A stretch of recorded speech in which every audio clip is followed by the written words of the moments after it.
Good morning, class 6. We will start with chapter 4, maps in your geography. Why we need map? In the previous chapter, you have studied with the help of the globe. What is the difference between a map and a globe? You can see the world in the globe as well as in a map. But then globe you can it is something you can say it is a 3D form, and map is a 2D form, that is two dimensional. The difference is map you can easily fold and keep it in your pocket and you can easily carry anywhere, but globe it is difficult to carry, right? Then second difference is that for map you can have like lot of things in a map which you can mark, but in a globe you cannot mark. You can have map of particular pair like a place, like if you want to see or mark particular place in India, you can have separate map of India, or for example you can take separate map of Australia, but you cannot have separate globe of Australia, right? So these are the differences. Now let's see. You have learned the previous chapter about the advantages of a globe. However, globe has limitations as well. A globe can be useful when we want to study the earth as a whole, but when we want to study only a part of the earth, as about our country, states, a part of states, districts, towns and villages, it is of little help. In such a situation, we use maps.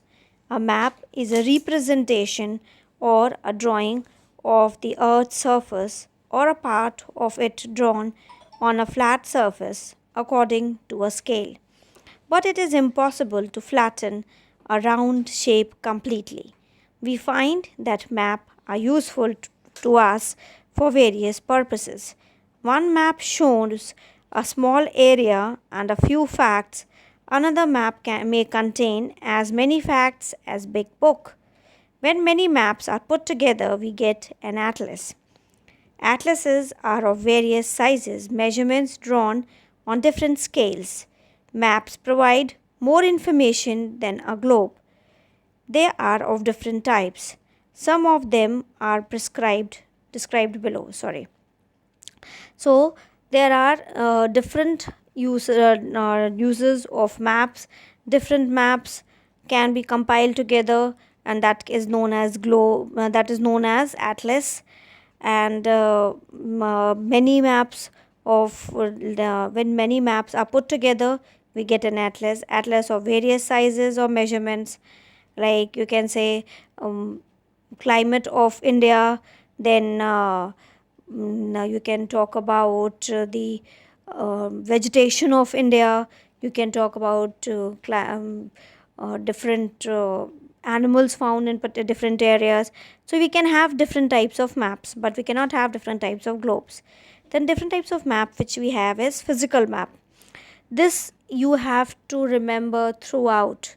Students even in senior classes get confused.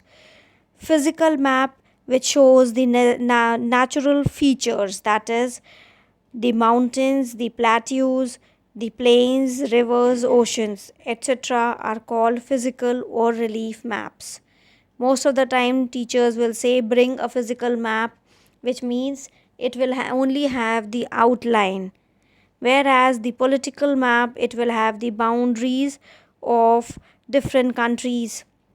Map showing cities, towns, villages and different countries and states of the world with their boundaries are called political maps.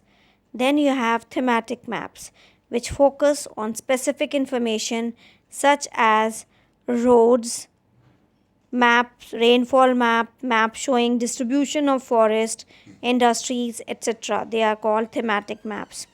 Suitable titles are given on the basis of information provided in these maps.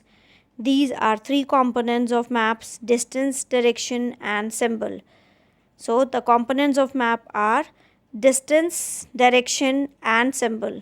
These are the important components of map. They will give you the distance, the direction and the symbols. Distance.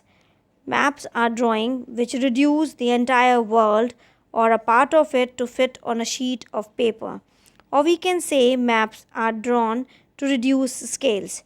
But this reduction is done very carefully so that the distance between the places is real. It can only be possible when a small distance on paper represents a large distance on the ground. Therefore, a scale is chosen for this purpose. A scale is the ratio between the actual distance on the ground and the distance shown on the map. For example, the distance between your school and your home is 10 kilometers.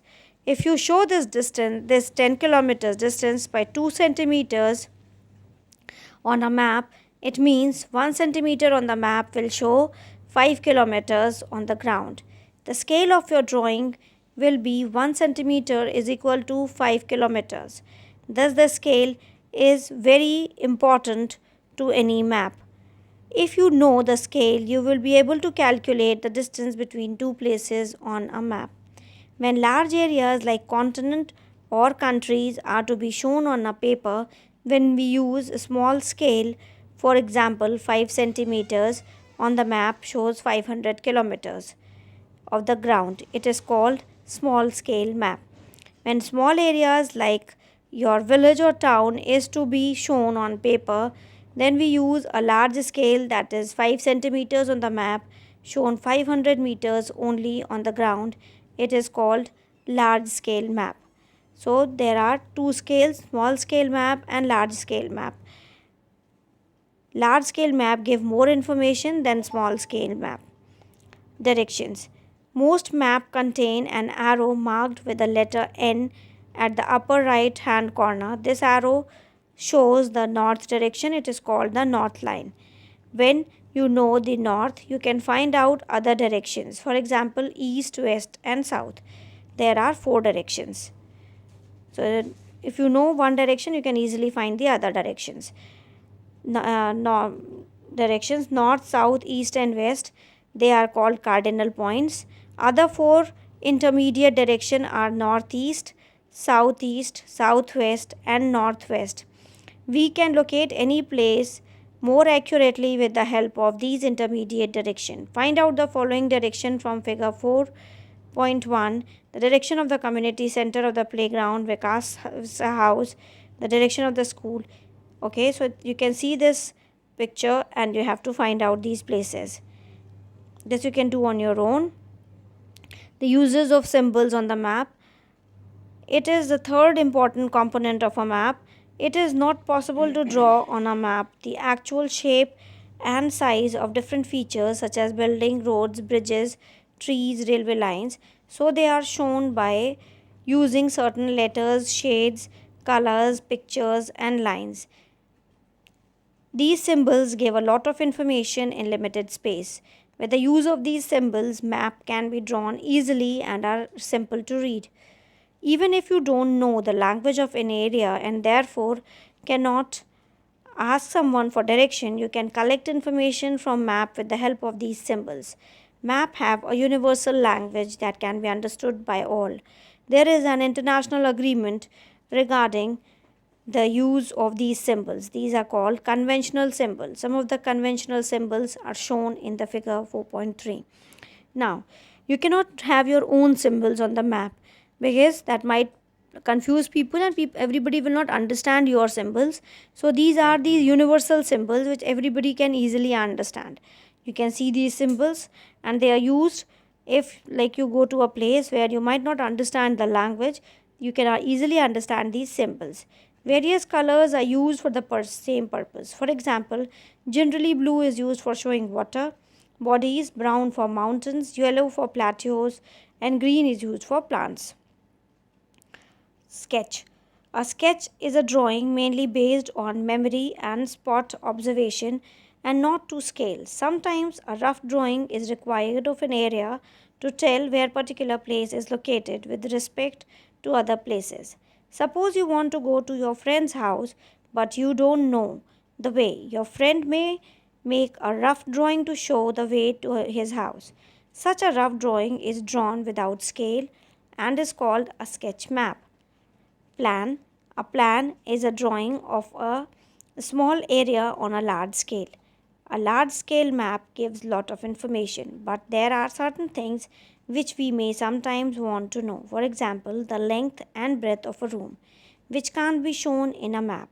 At that time, we can refer drawn to scale called a plane. So a sketch is a drawing which is based on what you might have seen, that is on your memory, and a plan is more what you is your planning, and it has more information. It is more informative in comparison to the sketch. So you can see the difference between a sketch and a plan. That is all for today. You will be drawing, pasting the map